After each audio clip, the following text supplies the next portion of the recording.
ప్రకటన కర్ణాటక అసెంబ్లీని కుదిపేసింది. ఒక్క ఇష్యూ కర్ణాటక రాజకీయాలని షేక్ చేసేస్తుంది. అదే హనీ ట్రాప్.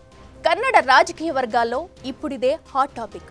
కేంద్ర నేతలతో సహా 48 మంది ఎమ్మెల్యేలు హనీ ట్రాప్కు గురయ్యారనే చర్చ పెద్ద రాజకీయ దుమారానికి దారితీసింది. దీనిపై అసెంబ్లీ సాక్షిగా హోం మంత్రి ప్రకటన చేయడం మరింత సెగ పుట్టించింది. మినిస్టర్ పేల్చిన హనీ ట్రాప్ బాంబుతో ఉన్నత స్థాయి దర్యాప్తు కోసం డిమాండ్లు వెల్లువెత్తుతున్నాయి.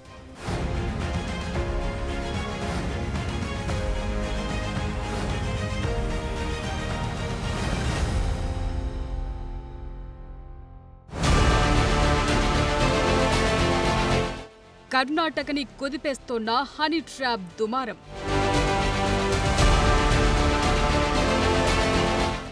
48 మంది నేతల వీడియోలు రెడీగా ఉన్నాయా? అందర్నీ ఎరగా వేసి అవసరమైన సమాచారాన్ని రాబట్టడమే హనీ ట్రాప్. కొంతకాలంగా ప్రపంచ దేశాల్ని టెన్షన్ పెడుతున్న ఈ హనీ ట్రాప్ సెగ ఇప్పుడు కర్ణాటకని చాలా బలంగా తాకింది. ప్రస్తుతం కర్ణాటక నేతల్ని హనీ ట్రాప్ భయం వెంటాడుతోంది. అసెంబ్లీ సమావేశాల్లోనూ ఈ హనీ ట్రాప్ అంశమే హాట్ డిబేట్ గా మారింది. వలపై ఎమ్మెల్యేలు ఆందోళన వ్యక్తం చేస్తున్నారు. బీజేపీకి చెందిన 2 ఎమ్మెల్యేలు ఓ అడుగు ముందుకేసి సిద్ధరామయ్య ప్రభుత్వమే హనీ ట్రాప్ ఫ్యాక్టరీని నడుపుతోందని ఆరోపణలు చేయటం చర్చనీయాంశంగా మారింది. ఈ సెగల్ని మరింత పెంచేలా సాక్షాత్తు ఓ మంత్రి హనీ ట్రాప్ గురించి అసెంబ్లీ వేదికగా ప్రకటన చేయటంతో రాజకీయంగా తీవ్ర దుమారమే రేగింది. కర్ణాటకకు చెందిన కొందరు జాతీయ నేతలతో పాటు 48 మంది ఎమ్మెల్యేలు హనీ ట్రాప్ కి చిక్కారని బాంబు పేల్చారు. ఇది కర్ణాటక రాజకీయాల్లో కలకలం రేపింది.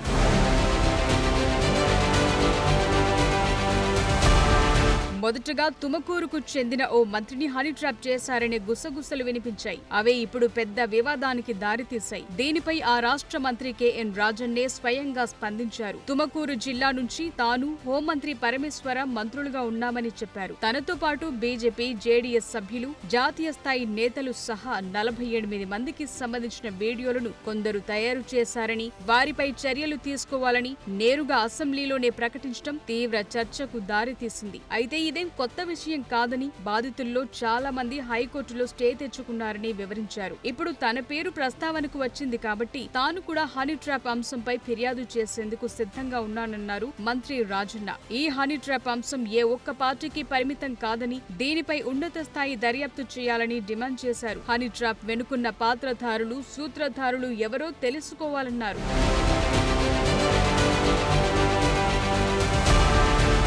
మరో మంత్రి సతీష్ జార్కిహోళీ కూడా హనీ ట్రాప్ వ్యవహారంపై కీలక వ్యాఖ్యలు చేశారు. ఇటీవలే 2 మంత్రులపై హనీ ట్రాప్ ప్రయత్నాలు జరిగాయని ప్రకటించారు. వారికి సంబంధించిన అభ్యంతరకర వీడియోలన్నీ సీడీలు, పెన్ డ్రైవ్ల్లో నిక్షిప్తమై ఉన్నాయని బాంబు పేల్చారు. బాధితుల్లో అధికార పక్షం సహా ప్రతిపక్ష సభ్యులు కూడా ఉన్నారని చెప్పారు. సీఎం సిద్ధరామయ్యకు అత్యంత సన్నిహితుడు, సహకార శాఖ మంత్రి కెఎన్ రాజన్న పైన 2 సార్లు హనీ ట్రాప్ జరిగిందని, దీనిపై హోంశాఖ దర్యాప్తు ప్రారంభించాలని కూడా మంత్రి సతీష్ ప్రకటించారు. 20 ఏళ్లుగా నాయకుల్ని వలలో దించడం కామన్ అయిపోయిందన్నారు. ఈ తరహా రాజకీయాలు సరికాదని, కొందరు తమ రాజకీయ ప్రయోజనాల కోసం హనీ ట్రాప్ చేయిస్తున్నారని ఆరోపించారు. గతంలో తనపై 2 సార్లు హనీ ట్రాప్ కి ప్రయత్నించినా అవి బెడిసి కొట్టాయన్నారు. ఇవన్నీ ఇంతటితో ఆగిపోవాలని మంత్రి సతీష్ అభిప్రాయపడ్డారు.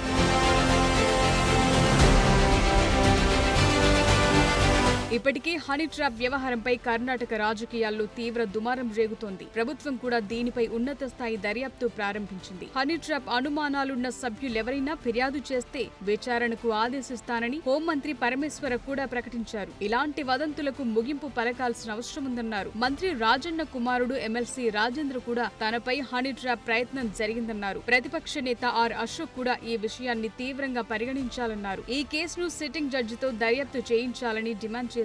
6 నెలలుగా కర్ణాటక రాజకీయ నేతలపై హనీ ట్రాప్ ప్రయత్నాలు కొనసాగుతున్నాయని చెప్తున్నారు. ముందుగా వాట్సాప్ లో కాల్ గాని, మెసేజ్ గాని వస్తుందని, అక్కడి నుంచి వలలోకి దించే ప్రయత్నాలు చేస్తున్నారని వాపోతున్నారు. 2 నెలలుగా ఈ హనీ ట్రాప్ వ్యవహారాన్ని ట్రాక్ చేసేందుకు పోలీసులు ప్రయత్నిస్తున్నారు. దీని వెనుక ఎవరున్నారో కనుగొనేందుకు దర్యాప్తు చేస్తున్నారు. నిధులు ఎవరు సమకూరుస్తున్నారో కనుగొనాలని బీజేపీ నేతలు డిమాండ్ చేస్తున్నారు. దీనిపై లోతుగా దర్యాప్తు జరిపించేందుకు స్పెషల్ స్పెషల్ స్క్వాడ్ ని ఏర్పాటు చేయాలని కోరారు. ఏదేమైనా జాతీయ స్థాయి నేతలతో సహా 48 మంది రాజకీయ నేతలు హనీ ట్రాప్ ఉచ్చులో చిక్కుకున్నారనే చర్చ కర్ణాటక రాజకీయాల్లో తీవ్ర దుమారం రేపుతోంది.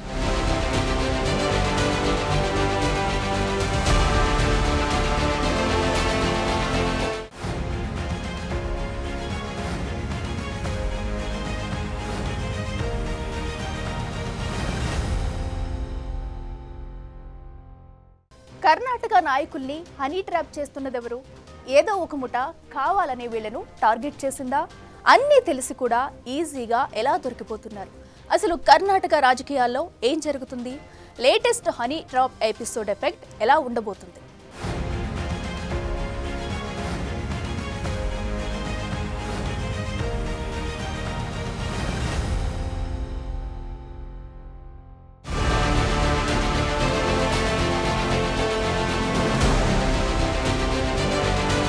కర్ణాటకలో హనీ ట్రాప్ కేసులు కొత్తేమీ కాదు. అక్కడి నాయకులే 20 ఏళ్లుగా ఈ సమస్యని ఎదుర్కొంటున్నామని చెప్తున్నారంటే పరిస్థితి ఎంత తీవ్రంగా ఉందో అర్థం చేసుకోవచ్చు. గడిచిన కొన్నేళ్లలో ఎంతో మంది నేతలు హనీ ట్రాప్ లో పడి వీడియోలు రిలీజ్ అయ్యాక ముఖం చూపించుకోలేక ఇబ్బంది పడ్డారు. అయినా వారంతా రాజకీయంగా పెద్దగా నష్టపోయిందేమీ లేదు. కొందరైతే ఏకంగా అసెంబ్లీలోనే పోన్ చూస్తూ దొరికిపోయారు. ఇప్పుడు ఆ పార్టీ ఈ పార్టీ అనే తేడా లేకుండా కొందరు నేతలు హనీ ట్రాప్ లో చిక్కుకున్నామని ఆందోళన చెందుతున్నారు.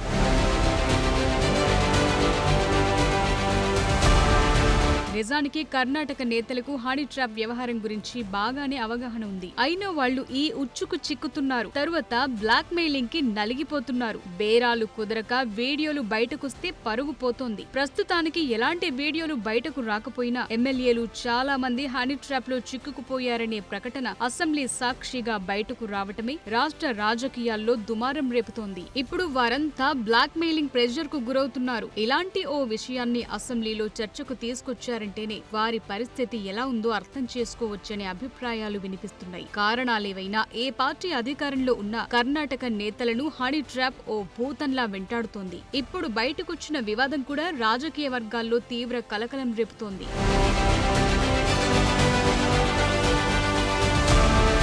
ప్రస్తుతానికి ఈ హనీ ట్రాప్ వ్యవహారంలో ఖచ్చితంగా ఎవరి కుట్ర ఉందనే దానిపై స్పష్టమైన ఆధారాలేవీ లేవు. అయితే దీని వెనుక రాజకీయ కుట్ర ఉందని కొందరు కాంగ్రెస్ సీనియర్ నేతలే ఈ కార్యకలాపాలకు పాల్పడి ఉండొచ్చని బీజేపీ నేతలు ఆరోపిస్తున్నారు. అయితే ఈ కేసుపై ఇంకా దర్యాప్తు జరగాల్సి ఉంది కాబట్టి ఖచ్చితమైన వ్యక్తులు, సంస్థల పేర్లు ఇప్పటి వరకు బయటకు రాలేదు. 2019లో బెంగళూరులో ఓ హనీ ట్రాప్ గ్యాంగ్ ని పోలీసులు అరెస్టు చేశారు. అందులోని మహిళలు, నాయకులు వ్యాపారవేత్తలతో స్నేహం చేసి హోటల్ గదుల్లో వారి కదలికల్ని రహస్యంగా రికార్డ్ చేసేవారని తేలింది. ఇలాంటి వీడియోలు, ఫోటోలను బ్లాక్ మెయిలింగ్ కు ఉపయోగించడం హనీ ట్రాప్ టార్గెటింగ్ లో భాగంగా ఉంటుంది. 2021లో మాజీ మంత్రి రమేష్ జర్కిహోళీ సైతం ఓ హనీ ట్రాప్ కేసులో చిక్కుకున్నారని ఆరోపణలొచ్చాయి. ఈ వ్యవహారం అప్పట్లో రాజకీయంగా పెద్ద దుమారమే రేపింది.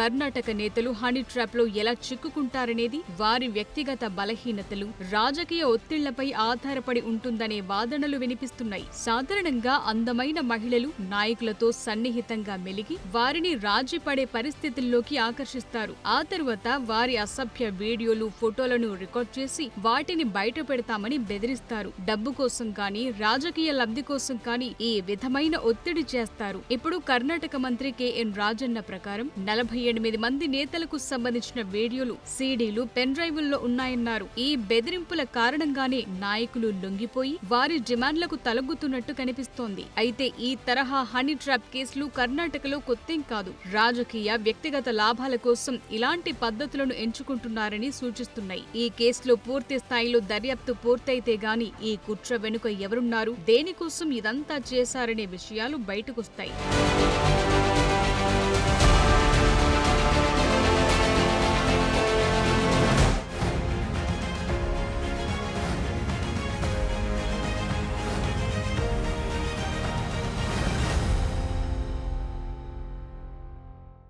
ఈ హనీ ట్రాప్ వ్యవహారం కర్ణాటక రాజకీయాల్లో పెను మార్పులకు దారితీసే అవకాశం కనిపిస్తుంది. ఈ ఆరోపణలు నిజమైతే దీని వెనుక ఎవరున్నారు, ఏం ఆశించి ఇలా చేశారనేది కీలకంగా మారనుంది. కాంగ్రెస్ ప్రభుత్వం మాత్రం ఈ విషయంలో సీరియస్గా ఉంది. దర్యాప్తులో నిజాలు బయటకొస్తాయా లేక రాజకీయ ఒత్తిళ్ల మధ్య ఈ కేసు పక్కకు పోతుందనేది ఆసక్తిగా మారింది. మొత్తానికి ఈ ఘటన కర్ణాటక రాజకీయాల్లో ఓ పెను తుఫాను సృష్టించిందనేది మాత్రం నిజం. For more videos like this, subscribe Big TV channel.